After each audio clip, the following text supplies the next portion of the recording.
My younger brother sold me to human traffickers just to win our parents' love. My name is Lucas Merritt. I was never the favorite. I was never the golden child. Growing up, I was the invisible one, the shadow trailing behind Mason, my younger brother, the boy who somehow managed to capture all the love, attention, and approval our parents had to give. And that absence of love, that cold vacuum of being unwanted, shaped everything I became. Trust me, you'll regret skipping this story. So before you sit back and listen, take a moment to like the video and subscribe to Ethan's Way. Now get in the mood to listen to this story because it might be the ultimate sweet revenge. From the very beginning, I was the son who didn't quite measure up. Not because I lacked effort or heart, but because in my family, love was rationed like a prize reserved for one.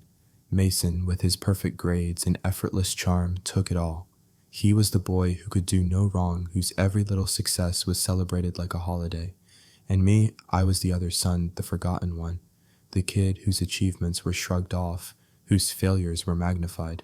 I was the shadow he cast, the boy who learned early that love was a currency I couldn't earn. I remember the early days vividly, the way my parents' eyes would light up for Mason, but glance over me like I was background noise. I tried to tell myself it was just because Mason needed more attention, that being the older brother meant I could handle the neglect. But deep down it cut like a knife. Every birthday party, every family gathering, every simple moment was a reminder of my place. I was always on the sidelines, watching Mason shine under the spotlight, basking in the warmth of our parents' pride and affection. It wasn't just favoritism, it was a deep, relentless neglect that slowly eroded my sense of self. I was the kid who learned to hide in corners to keep my voice down, to disappear. The kid who internalized every slight, every look of disappointment, every silent moment of dismissal. The rift between Mason and me was never about typical sibling rivalry. It was a chasm carved out by years of unequal love and attention. At first I tried to compete. I pushed myself to excel in school sports, anything that might earn a glance of approval. But no matter how much I achieved, Mason was always one step ahead, the favorite, the beloved, the successful one. That desperation to be seen, to be wanted, consumed me. It was a slow burning fire hidden beneath layers of polite smiles and forced silence. I wanted to believe Mason was still my brother, the one who would stand beside me. I clung to the hope that maybe if I reached out, he'd reach back. But the truth was far darker. Our parents never hid their favoritism, and Mason used it like a weapon. He was the golden boy, not just because of who he was, but because of what he made me feel: small, insignificant, disposable. I remember sitting alone in my room, staring at old photographs, where Mason grinned with mom and dad while I was barely visible in the background. The weight of being unloved was crushing. I longed for their attention, but it always slipped through my fingers like smoke. School became a refuge and a prison. I buried myself in books and part-time jobs, trying to build a life separate from the family that had already written me off. But no matter where I went, the hunger to be loved followed me. The loneliness was suffocating. I felt invisible in my own home, and the bitterness toward Mason grew like poison in my veins. I resented him for taking everything: the love, the chances, the future, while I was left broken and forgotten. But beneath that bitterness was a fragile hope. I convinced myself that Mason might still care, that maybe the brother I remembered from childhood was still inside him somewhere, that maybe he would reach out and the family we once dreamed of could be rebuilt. That hope was my greatest weakness, because Mason never wanted to repair what was broken between us. He wanted to eliminate the competition. He wanted to be the only son who mattered. I never saw it coming until it was too late. It started with a simple message, Mason asking me to meet him out of town to help fix a car. He said it was a chance for us to reconnect, to put the past behind us. For a moment, I let down my guard. Maybe this was the turning point I'd been waiting for. I didn't know it was a trap. The day I left home, I felt a flicker of hope, the possibility of healing, of reconciliation. But when I arrived, the cold look in Mason's eyes was a lie too thick to ignore. Before I could react, everything spiraled out of control. I was ambushed, drugged, and stripped of my freedom. My heart shattered in disbelief. My brother, my blood, had sold me to human traffickers. The betrayal wasn't just physical, it was a soul-deep rupture that left me questioning everything I thought I knew about family love and trust. Now, as I sit here telling you this story, I'm haunted by the image of Mason's face, smug, cold, unrepentant. That same boy who once laughed at my jokes, who shared my childhood dreams, was the one who betrayed me for his own gain. The months that followed were a blur of fear, pain, and survival. Locked in a warehouse where humanity was stripped away like a cheap disguise, I fought not just to escape, but to hold on to my sense of self. I met other victims, people with stories like mine, stories of betrayal, desperation, and broken families, and among them was Lyra, a girl who remembered my name and reminded me of who I was beyond the chains. Together, we dared to dream of escape, of freedom, but only one of us would make it out alive. When I finally returned home, battered and broken, my parents didn't welcome me with open arms. They refused to believe that Mason could be capable of such cruelty. They called me delusional, a liar. Their denial was its own form of betrayal, but I found a dash cam recording from Mason's car showing the moment he handed me over. Suddenly, my story was no longer a private wound, but a public battle. I leaked the footage anonymously, and the town exploded. Mason scrambled to save his image, but the truth was too heavy to bury. Confronting him was terrifying, but necessary. For the first time, I looked him in the eyes and showed no fear. His arrogance cracked, revealing the hollow man beneath. The authorities offered me a deal press charges and sent Mason to prison for decades. But justice isn't always about punishment. Sometimes it's about choosing yourself over the pain others inflicted. I walked away from the family that abandoned me, from the love that never was. I found freedom not in being chosen, but in choosing myself. And that more than anything is what I want you to remember. Because no matter how deep the betrayal, no matter how dark the night, you can survive. You can reclaim your story. You can choose to live beyond the shadows. I should have known better. Mason's invitation wasn't brotherly at all.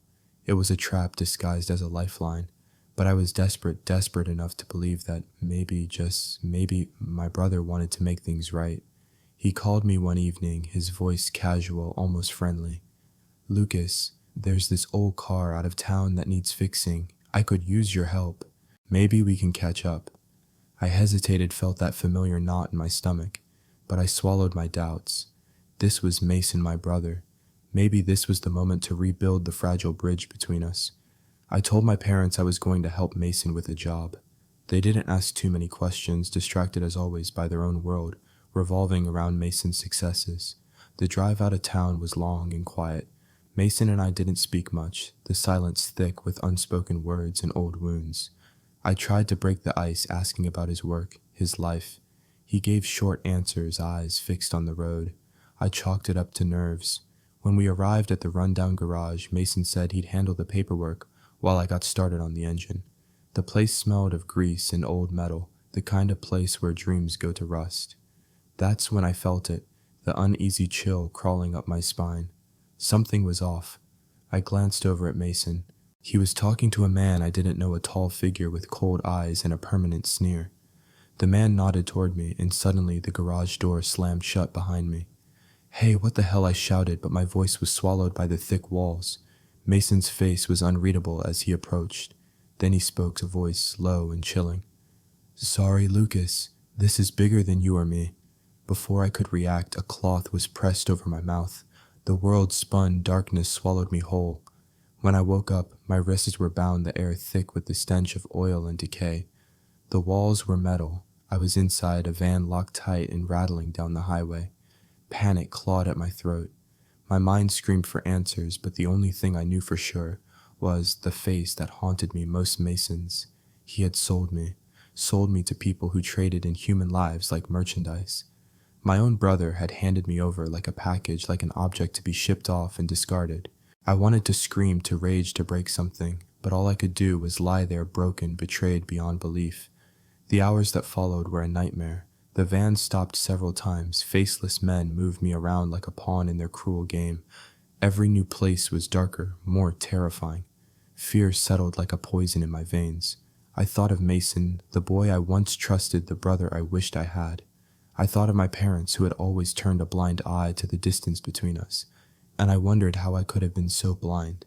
But even in the depths of despair, a small spark of something stubborn refused to die. It was survival. It was hope. Because if Mason had thought this would break me, he was wrong. I wasn't just a victim. I was a fighter. I began to take stock, memorizing routes, listening to conversations, learning the habits of my captors.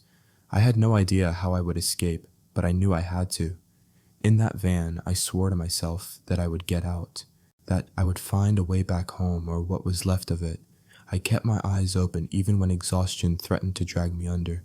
I watched the faces of the traffickers, their cruelty, their greed, their indifference. They didn't see me as a person, just a commodity, and that made me angry, furious, because I was more than their prisoner.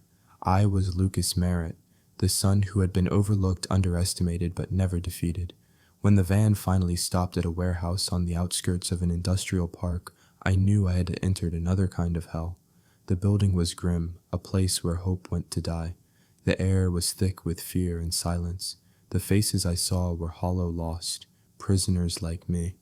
That moment stepping into that warehouse, I realized something. Mason's betrayal wasn't just a personal wound. It was a crime against everything I had been taught family meant, but I refused to let it define me. The first night as I lay on the cold concrete floor, I whispered my promise to the darkness. I would get out. I would survive. I would fight, and someday I would make Mason pay.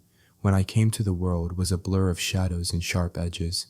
My head throbbed like a storm had taken root inside it, and my body ached from 1,000 invisible blows. Panic slammed into me like a freight train. I was somewhere unfamiliar, trapped in darkness. The cold metal walls pressed close, the silence heavy except for the distant clatter of footsteps and muffled voices. I tried to move, but my wrists were bound tight, the rough rope biting into my skin. My heart pounded, my gut screamed something that I refused to believe. Mason was behind this. My own brother, the person I should have been able to trust, had orchestrated this nightmare. How could he? Memories came crashing back in jagged shards. The garage, the handshake, the van, the cloth pressed over my face. I had been ambushed, drugged, sold like some kind of merchandise. My mind recoiled from the truth, but every inch of me knew it was real. I swallowed the bile rising in my throat. Betrayal wasn't supposed to hurt this much, not from your own flesh and blood. I thought about Mason, the boy who smiled at our parents and basked in their favor. That same boy had coldly handed me over to strangers. And for what? To win a love that was never his to have. To erase the brother who stood in his shadow. I wanted to scream, to lash out, but my voice was a whisper, barely audible over the thunder of my own thoughts. Why Mason? Why? The van jolted and rattled as it moved again, each bump pounding my ribs like a drumbeat of despair. I closed my eyes and let my memories take me away from the suffocating metal cage. I remembered when we were kids how Mason and I used to play in the backyard, dreaming of a future where we were heroes in each other's stories. Back then we laughed together, shared secrets, and I thought nothing could break us apart. How wrong I was. The cruel distance had grown over years of neglect and favoritism until it became a chasm wide enough to swallow us whole. And now here I was, kidnapped alone, betrayed in broad daylight. When the van finally came to a stop, harsh voices barked orders. I was dragged out, my legs weak beneath me. They shoved me into a dimly lit warehouse, a prison filled with shadows and broken souls. The place reeked of despair. Faces stared at me with hollow eyes as if the light inside them had been extinguished long ago. No names, no stories, just prisoners trapped in a nightmare of commerce and cruelty. Fear is a currency here, I learned quickly, one that's traded with every breath. But amid the desolation, a spark flickered in me. I refused to be swallowed by the darkness. I was Lucas Merritt, the forgotten son, the betrayed brother, but I was not broken. The days blurred together countless routines of fear, hunger, and loneliness. The traffickers were ruthless, their cruelty sharpened by greed. Every moment was a test of endurance. But it was in this hell that I met Lyra. She was unlike the others. Her eyes held something I hadn't seen in months, recognition, kindness, a memory. "You're Lucas," she whispered one night, her voice barely audible over the warehouse hum. "From the street race years ago. I never forgot you." Her words were a lifeline. In a place designed to erase identity, she saw me, remembered me. It was the first thread of sanity, a fragile hope in the endless dark. Together, we whispered plans, piecing together scraps of information about guards, schedules, weak spots. Every glance and gesture became a secret language of survival. But the risk was immense. One wrong move could mean death. We waited for the moment, the careless guard, the unlocked door, the chance to flee. The night of the escape was chaos and blood. The guard's moment of negligence was the crack we needed to shatter the cage. We ran through corridors of despair, our breaths ragged, hearts pounding against the cold walls. but freedom demanded a price. In the frantic scramble, only one of us made it out alive. I carry the weight of that night every day, the image of Lyra, her hand slipping from mine, her scream swallowed by darkness haunts my every step. She was my hope, my reason to fight, and I couldn't save her, but her memory fuels me. When I finally stumbled back to the edges of civilization, battered and broken, I wanted to scream the truth, but who would believe me? My parents. They never saw the truth before. When I returned home, the hardest battle awaited me. They called me delusional, crazy, a liar. They refused to believe Mason, their beloved son, could do such a thing. My fury burned hotter than ever, betrayed not just by Mason, but by the people who should have been my sanctuary. But I had proof. A dash cam recording the moment Mason handed me off to those monsters. The cold, unflinching truth that shattered their denial. I leaked it anonymously.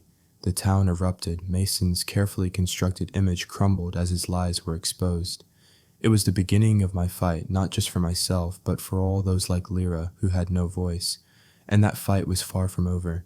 If you were in this situation, would you forgive or take revenge? Comment below to let us know. The warehouse was nothing like anything I'd ever imagined, grim, silent, and crawling with fear. It was a prison without walls, a place where humanity was stripped down to its barest bones and sold like spare parts. The air was thick with the stench of sweat, mildew, and despair, and the faces around me were empty shells, people reduced to numbers, possessions, and a twisted trade. Every day, there was the sound of footsteps and whispered deals, the cold exchanges between dealers and buyers, the clinking of chains, and the muffled sobs of those broken inside. Time lost meaning here. Days bled into nights, nights into days. The world I'd known with its memories and dreams seemed like a distant, unreachable place.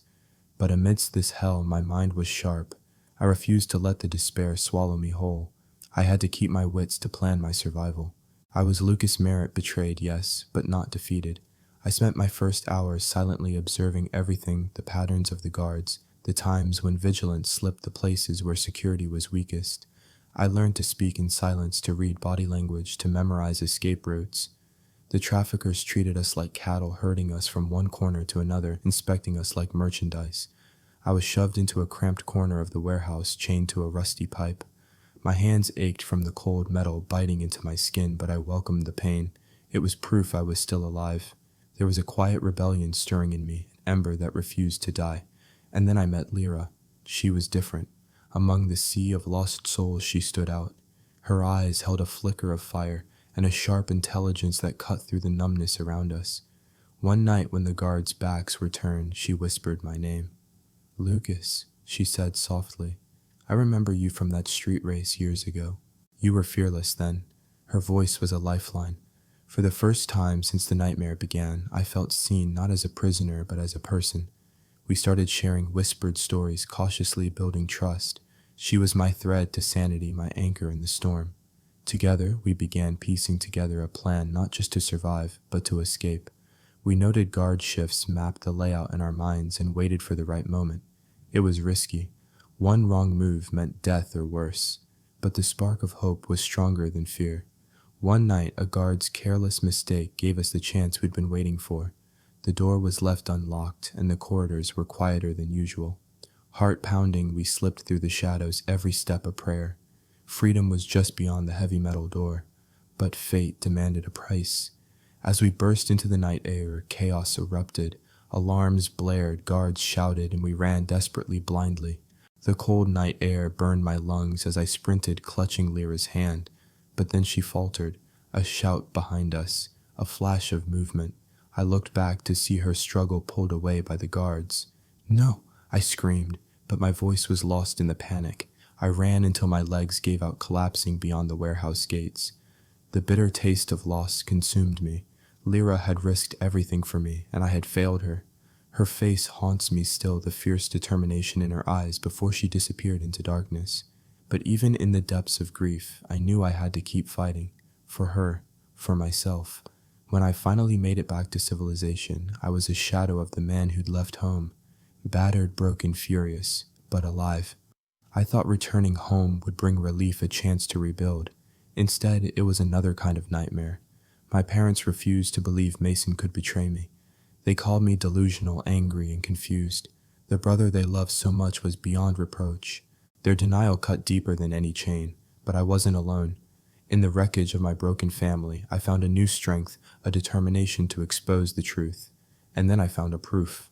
A dash cam recording from Mason's car the moment he handed me over to those monsters, the cold, unarguable evidence that shattered their denial.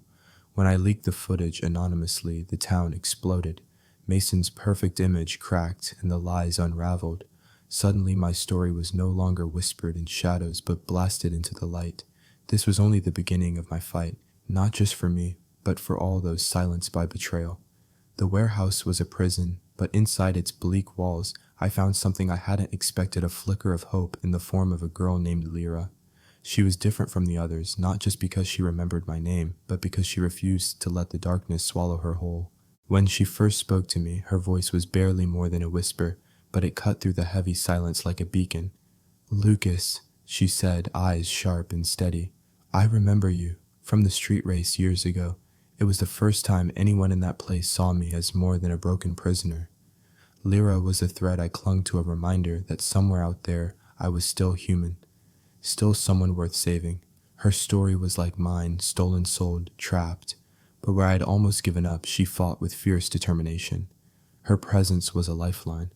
We started to talk in hushed tones, sharing memories and dreams we barely dared to voice. She told me about her life before the nightmare, the family she lost, the friends she never expected to see again. I told her about Mason, about the betrayal that had ripped my world apart. In that moment, we were more than captives. We were two souls trying to survive.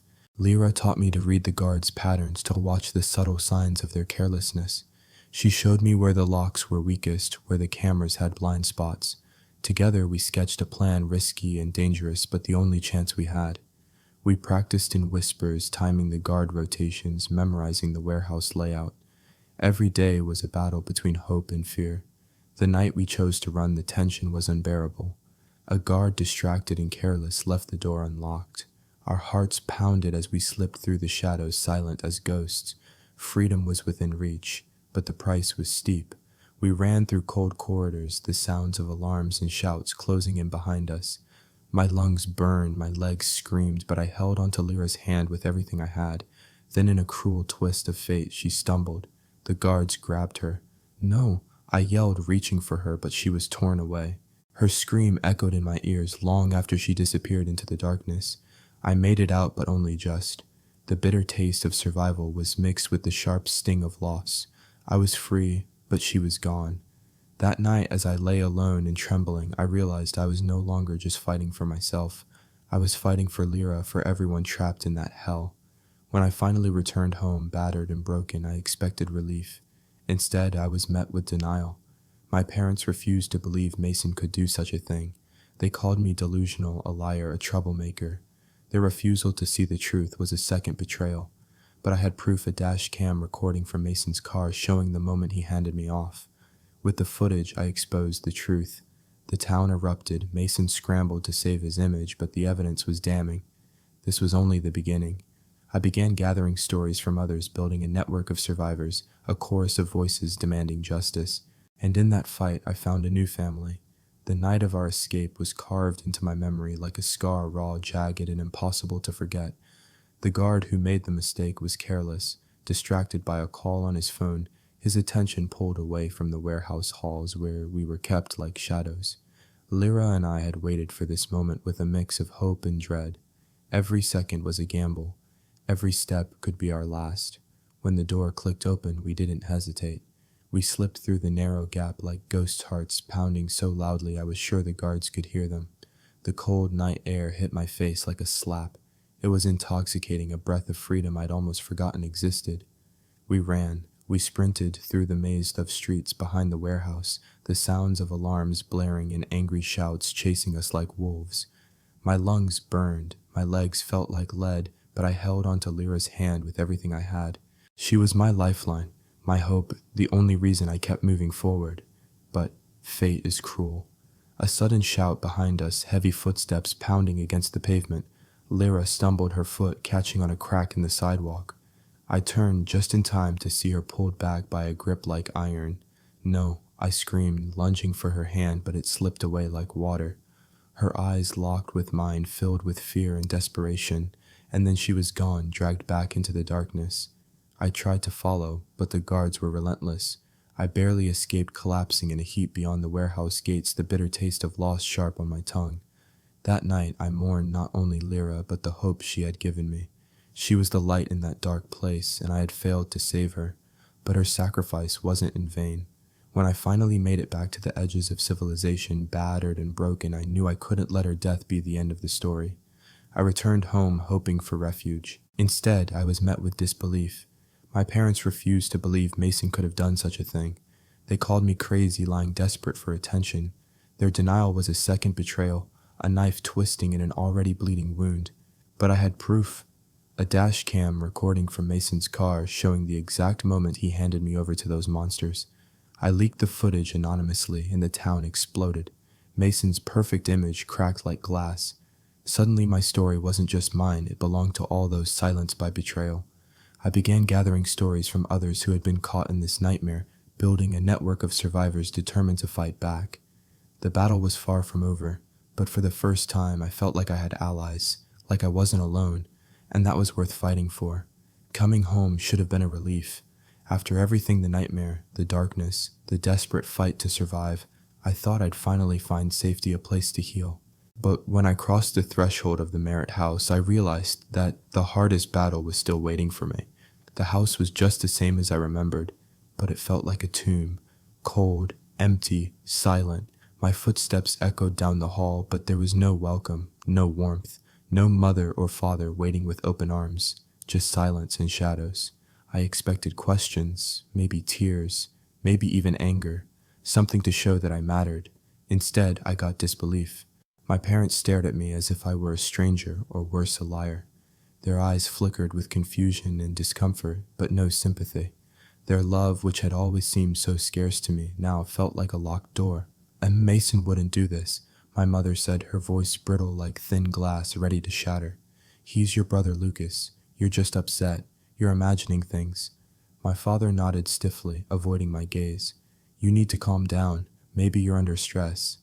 Their words struck me like blows. How could they dismiss everything I'd been through? How could they protect Mason, the very person who had betrayed me in the worst way possible? I felt my throat tighten, the rage bubbling up inside me like a volcano ready to erupt. You believe him? After everything he sold me to traffickers, he handed me over like I was nothing. They looked away, refusing to meet my eyes. The denial wasn't just about Mason's actions. It was about preserving the family image, the comfortable lie that everything was fine as long as the golden boy stayed untarnished. I realized then that I wasn't just fighting for justice against Mason. I was fighting against a family that had chosen to turn their backs on me. Days passed, and the distance between us grew wider. I tried to reach out to explain, to make them see the truth, but they had already made their choice, and it wasn't me. It felt like being exiled from my own home. The pain was unbearable. I was betrayed by my own brother and abandoned by the people who were supposed to love me unconditionally. But beneath the anger and hurt, something else was building, a cold, hard resolve. If my family wouldn't stand by me, then I would stand alone. If they refused to see the truth, I would make sure the world did. That's when I found it. A dash cam recording tucked away in Mason's car. The moment he handed me over. The proof I needed. I stared at the footage over and over, the cold, emotionless look on Mason's face as he pushed me into the hands of strangers. No hesitation, no remorse. Holding that video felt like grasping a lifeline in a stormy sea. It was undeniable, irrefutable, the truth I needed to fight back. I knew I couldn't show it to my parents. They wouldn't believe me, not yet. So I made the hardest decision of all. I leaked the footage anonymously. The reaction was immediate. The town was shaken to its core. The quiet whispers about Mason's success and charm turned into outrage and suspicion. People who once looked up to him began to question everything. Mason's carefully constructed image cracked, and he scrambled to cover his tracks. But the proof was too strong, the evidence too damning. Suddenly, I wasn't alone. Other victims began to come forward, inspired by the courage of the footage. Stories poured out, stories of betrayal, pain, and survival. People who had been silenced for so long finally found their voices. Together, we formed a network, a community united by a shared truth. We supported each other, shared information, and helped expose the criminal web that had trapped us. Watching my parents from afar during this chaos was painful. I saw the flicker of doubt and fear in their eyes as the world around them shifted, but it was too late for excuses, too late to turn away from the truth. I wasn't the broken son they once ignored. I was a survivor, a warrior, and I was just getting started. The betrayal had nearly destroyed me, but it also made me stronger. It forced me to grow, to fight, and to reclaim my life on my own terms. My family might have rejected me, but the world wouldn't. I would keep fighting for justice, for truth, and for every person trapped in darkness who needed someone to stand up for them. Because I am Lucas Merritt. I survived, and I will never be silent again. Finding that dash cam footage was like unearthing a buried truth I wasn't sure I was ready to face, but one I absolutely had to. It was raw, unfiltered, mercilessly clear. Mason's face was pale and unreadable as he handed me off to a pair of men. I didn't know men who looked at me like I was nothing more than a package to be shipped. The van door slammed shut behind me, and with it, my freedom disappeared like smoke in the wind. I watched the grainy video over and over. Each replay felt like a punch to the gut, but also a lifeline, the undeniable evidence I needed to fight back.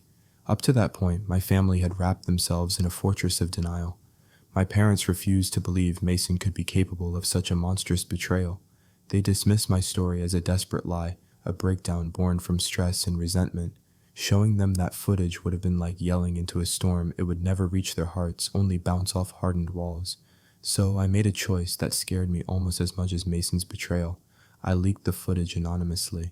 I was terrified of what would happen next, but I knew silence was no longer an option. When the video surfaced, the town erupted. Like a match dropped into dry brush, the truth ignited a wildfire of outrage and disbelief. People who had admired Mason were shocked and confused. How could the golden boy, the pride of our community, be capable of something so vile? Mason scrambled to control the narrative. He hired lawyers, spun lies, and tried to paint me as a bitter, jealous brother making false accusations. But the footage didn't lie. It cut through every word, every alibi, every attempt to save face. Slowly, the cracks in Mason's perfect image widened. Friends distanced themselves. Sponsors pulled out. People who once cheered his successes now whispered accusations behind his back. More importantly, others who had suffered in silence found the courage to speak out. Survivors of the trafficking network, people like me, trapped and broken, began sharing their stories. Each testimony was another brick torn from the wall of secrecy. Together, we became a community of survivors and warriors, united by pain, but stronger because of it. We shared information, connected dots, and pushed relentlessly for justice.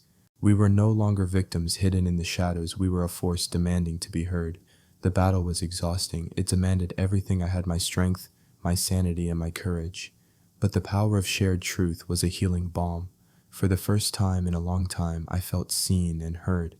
Not as a broken boy, but as a man who had fought back. Watching Mason's world crumble was both painful and strangely satisfying. The same town that once adored him now looked away in disgust. The golden boy was a disgrace, a fallen star, whose brilliance had been nothing but a mask. But I remained cautious. Mason was dangerous, cornered, and desperate. The fight for justice was far from over. My parents, caught in the crossfire, were forced to confront a reality they had long refused to see. I watched their denial crumble, replaced by fear, guilt, in a desperate attempt to shield themselves from the truth. They mourned the son they thought they knew, but refused to face the son they had neglected. I didn't seek their forgiveness. Their rejection had already sealed that door. What I wanted, what I needed, was accountability, justice for what was taken from me. More than anything, I wanted my life back. This fight wasn't just mine. It was for everyone trapped in silence, betrayed by those they trusted most. It was about tearing down the darkness that thrives on denial and turning on the light of truth. The road ahead was long and uncertain, but for the first time in years, I held on to hope. Because I was no longer alone. Revenge starts with truth. That's what I kept telling myself as I watched the fallout from the dash cam footage unfold like a storm I had unleashed on the town and on Mason. The video was more than just proof. It was a weapon, a catalyst, a reckoning. The moment the truth went public, everything changed. Mason's flawless reputation shattered, splintering under the weight of undeniable evidence. but his scramble to save face was fierce, and I knew the battle for justice had only just begun. The footage exploded across social media and local news outlets, anonymous at first, but impossible to ignore. The reaction was instantaneous and visceral. The golden boy Mason had been suddenly transformed into a symbol of betrayal, his charm stripped away to reveal the cold-hearted traitor beneath. The town divided. Some refused to believe it, others felt sickened by the revelation, and many who had turned a blind eye before finally faced the truth. I didn't expect Mason to go down quietly. He launched a full-scale assault to protect his image. There were public statements filled with denial and deflection, angry threats against those who dared speak out, and a flurry of legal maneuvers to try and silence me and everyone else who stood against him. His arrogance was infuriating, but beneath it I sensed fear. Mason knew his world was crumbling and he would do anything to stop it. But the more he tried to erase the truth, the more determined I became. I wasn't just fighting for myself anymore. I was fighting for every person who had suffered in silence, those trapped in warehouses, hidden in plain sight, sold like property and forgotten by the world. Others began to come forward, their stories raw and heartbreaking. Women, men, even teenagers who had been ensnared in the trafficking network. Their courage to speak out was both humbling and galvanizing. Together we became a force. We shared information, pooled resources, and built a community of survivors and advocates. The bond we formed was unbreakable, forged in shared pain and unyielding hope. Our movement attracted attention. NGOs, law enforcement, journalists, many wanted to help, but some feared the power Mason still wielded behind the scenes. The danger was real. I received threats, anonymous messages warning me to back down. My phone was hacked. My home was broken into, though nothing was stolen. The message was clear: stop digging or suffer the consequences. Fear threatened to consume me, but I refused to be silenced. The fight for justice was a maze of obstacles. The legal system moved slowly, bureaucratic walls often shielding perpetrators instead of victims. But each court hearing, every deposition was a victory, a step closer to holding Mason accountable. I faced Mason in court for the first time during a preliminary hearing. The moment he walked in, slick and confident, I felt a cold surge of adrenaline. His eyes locked on me with thinly veiled contempt, but I stood tall. No longer the scared boy he sold to traffickers, I was a man armed with truth and resolve. The judge's gavel echoed and the courtroom became a battleground. Mason tried to twist the narrative, casting doubt on my story, attacking my character. But the evidence was overwhelming. The dash cam footage, witness testimonies, and the growing list of survivors painted a damning portrait. Throughout the proceedings, I realized the fight was not just legal, it was deeply personal. Mason's betrayal had torn apart more than my freedom. It had tried to steal my identity, my dignity, my very soul. But I was reclaiming all of it. Outside the courtroom, the battle continued. The media was relentless, scrutinizing every detail. My family was splintered beyond repair. My parents oscillated between disbelief and reluctant acceptance. Their refusal to support me openly was a wound I carried, but it no longer defined me. Friends and strangers reached out with words of encouragement and solidarity. Some offered help with legal fees, others shared their own stories. I began speaking publicly, sharing my experience to raise awareness about human trafficking and familial betrayal. Each speech was exhausting, but it was also empowering. Every word was a strike against the silence that allowed horrors like mine to thrive. Revenge, I realized, was not about destruction or hatred.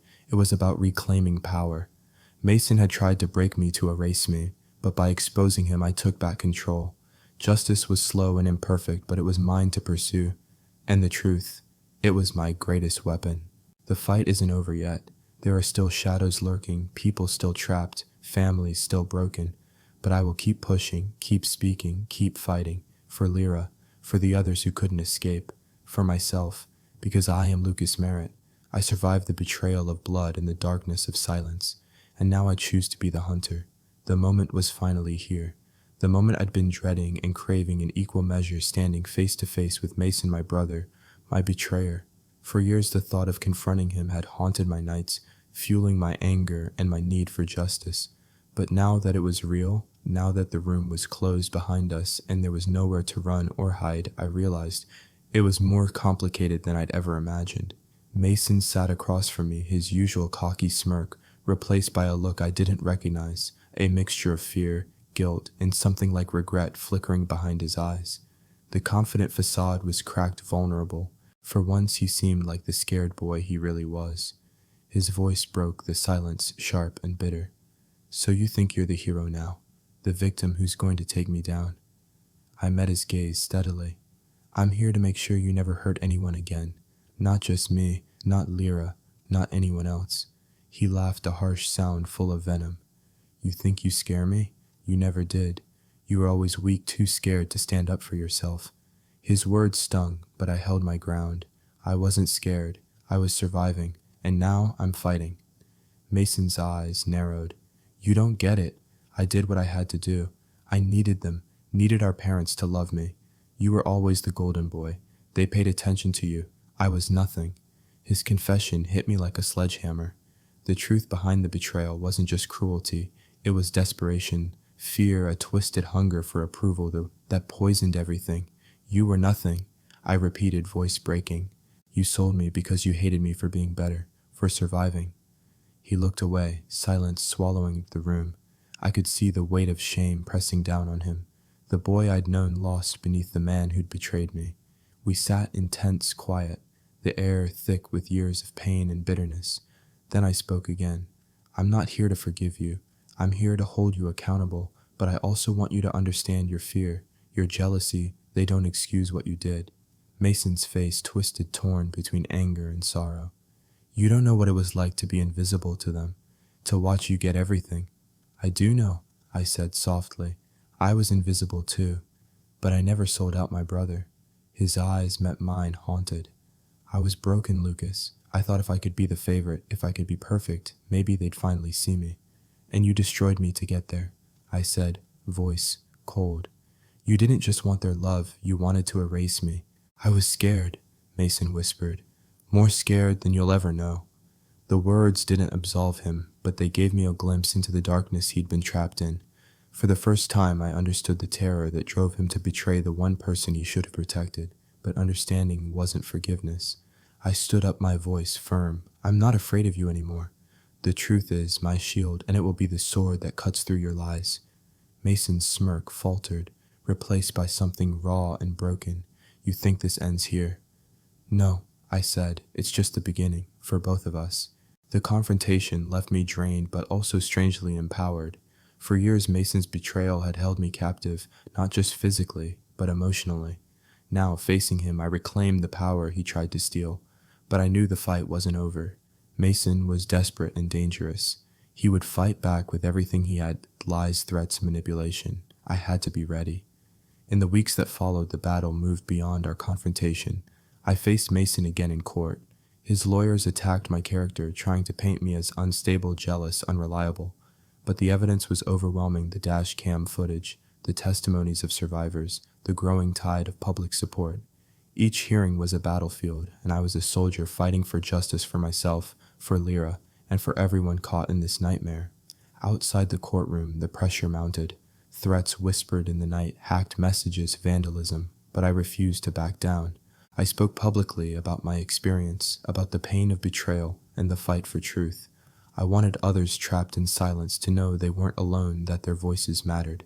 Mason's world unraveled. Sponsors abandoned him, friends turned away, and the town's admiration curdled into contempt. Yet through it all, I held onto hope. Hope that truth and justice would prevail, that I could rebuild what was broken, that someday I would be free. The authorities called me in the morning. A calm, practiced voice on the other end of the line. Mr. Merritt, we've reviewed the footage you submitted and corroborated the statements. We're ready to proceed, but only with your cooperation. It was real. Everything was real now. Not a nightmare, not a blur. Evidence, names, timestamps. Mason's face clear as day in the dash cam footage, handing me off like merchandise. There was no spinning that. They told me I could press full charges. That with my testimony, the dash cam footage, Mason would likely face decades, 20 years, maybe more. Not just for trafficking, but for conspiracy, for coercion, for obstruction. It would be national news. I sat in the station, my fingers curled tight against my legs, staring at the same screen I'd watched the video on 100 times. Every time I watched it, the feeling didn't fade, that sick wave in my chest. Mason's voice in the footage, casual as ever. He's all yours. Don't rough him up too bad, he's got value. Value. Like I was a tool, a piece of property. something to bargain with, and all because he wanted to be the good son. The irony, he already was. He was their golden boy, star athlete, mom's favorite, dad's drinking buddy. They never hid it, not really. They just assumed I could take the scraps, and I did for years. But now I was the one in control, and I didn't know what to do with that power. After the call, I sat in my car for nearly 2 hours. I could see the courthouse steps from where I parked. A crowd had started to gather, not for me, but because word had spread. News vans, reporters, Mason's name was circulating. Someone must have connected the leaked footage to our family. I stared through the windshield, lost in the blur of flashing camera lights. My fingers tightened around the steering wheel.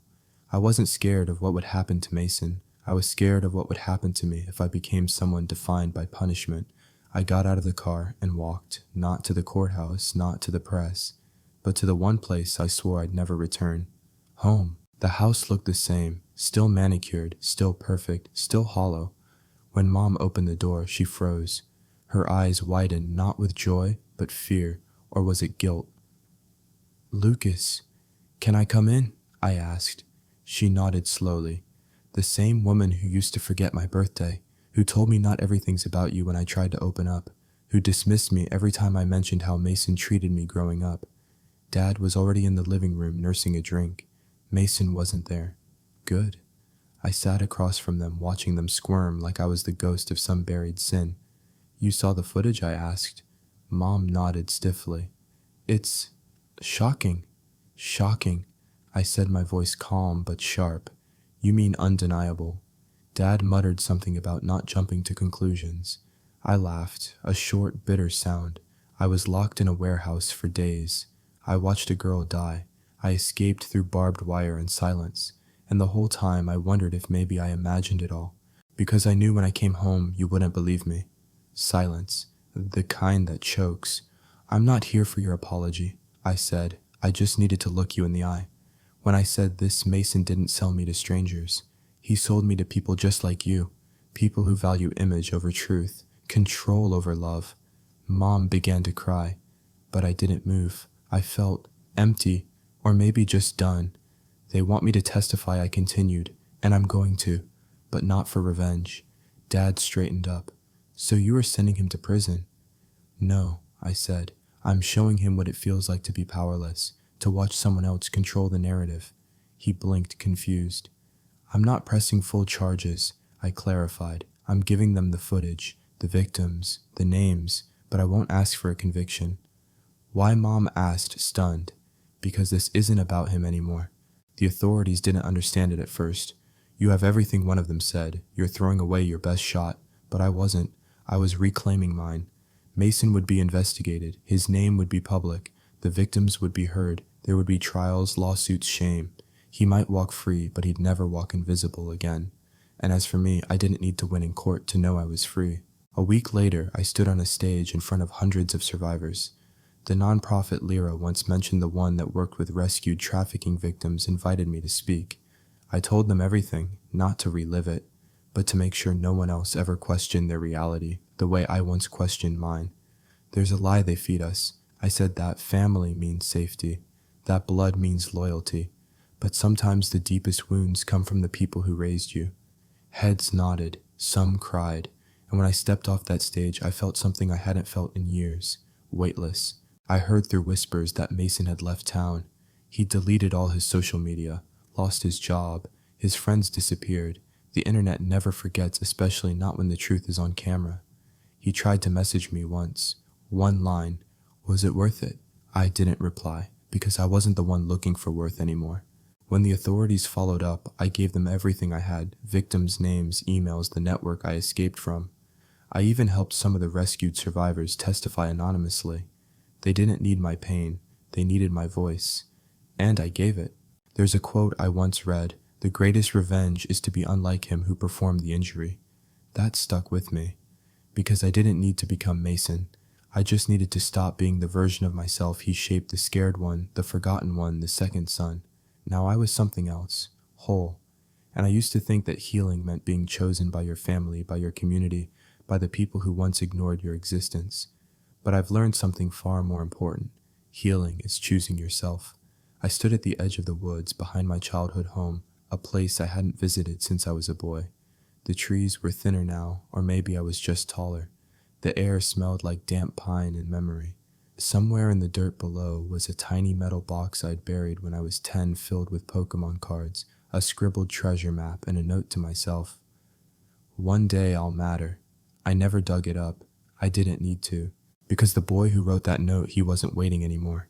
He had stopped needing permission to be real. It took me months to understand what freedom actually looked like. At first I thought it meant justice, Mason being exposed, my parents being forced to admit they were wrong. But even after the footage leaked and the town turned on him, that knot in my chest remained. Because justice doesn't undo betrayal.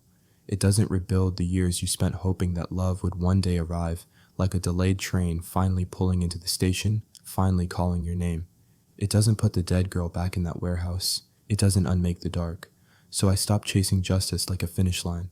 I started living like someone who was already free. The nonprofit I'd spoken for asked me to stay on as a speaker. I agreed, and eventually they asked if I'd consider a full-time role, not just sharing my story, but mentoring survivors, helping them transition, helping them trust again. I said yes. There was a boy named Eric, 17, rescued from a different part of the same network that had taken me. He barely spoke, flinched when doors closed too loudly, refused to eat food if it wasn't sealed in packaging. For weeks I sat with him in silence, never asked questions, just sat. One day he slid a folded piece of paper across the table. It was a drawing, a crude sketch of a hand reaching down to pull another hand up. No caption, no name.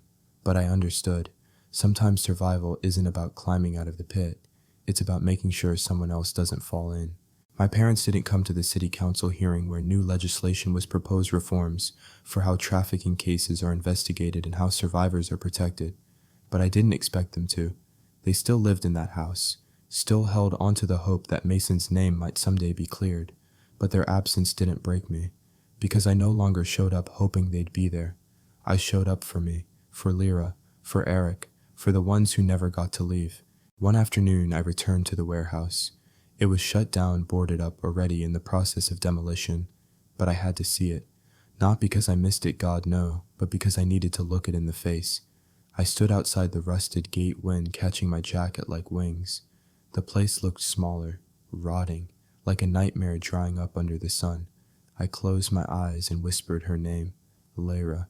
She hadn't made it out, but she gave me the strength to try. And now every time I speak, every time I help someone reclaim their voice, I carry hers with me. That's legacy, not what we leave behind, but who we take forward. I got a letter from Mason, mailed from a P.O. box, handwritten, neat. It didn't begin with "I'm sorry." Of course not. It began with "I don't expect you to read this, but I wanted you to know I didn't hate you. I just wanted to win."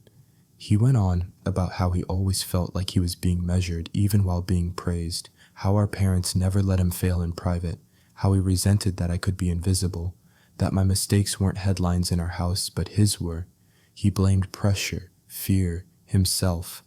And then he said, "When they took you, I thought I'd feel powerful. Instead, I felt like I was watching myself die." At the bottom, he asked one question, "Am I beyond forgiveness?" I didn't write back, not because the answer was no, but because forgiveness is a gift, not a guarantee. I've moved 3 times since then, never far, always within reach of the communities I serve. I live in a small apartment with too many plants and not enough chairs, and I like it that way. My walls are covered in art sent from survivors, collages, doodles, letters, a timeline of healing. Some people say I'm brave. I don't think so. Brave is what you are when you charge into fire. I walked out of fire, and I never turned back. They say you can't heal in the same place you were broken. I think that's half true. You can't heal in the same silence. But sometimes you return not to stay, but to speak. I went back to my childhood street one last time. It was dusk. The porch lights flickered on. Somewhere a lawn sprinkler sputtered to life. The world looked unchanged, but I wasn't the same man who once left this place in chains of doubt. I stood outside the house, didn't knock, didn't need to. Then I turned and walked away. No bitterness, just peace. Because I was never the broken one. I was the one they tried to break and failed. I was the one they underestimated and now they can't ignore. I was the boy who buried a metal box in the woods praying he'd matter someday. And now I matter to myself. And that's enough.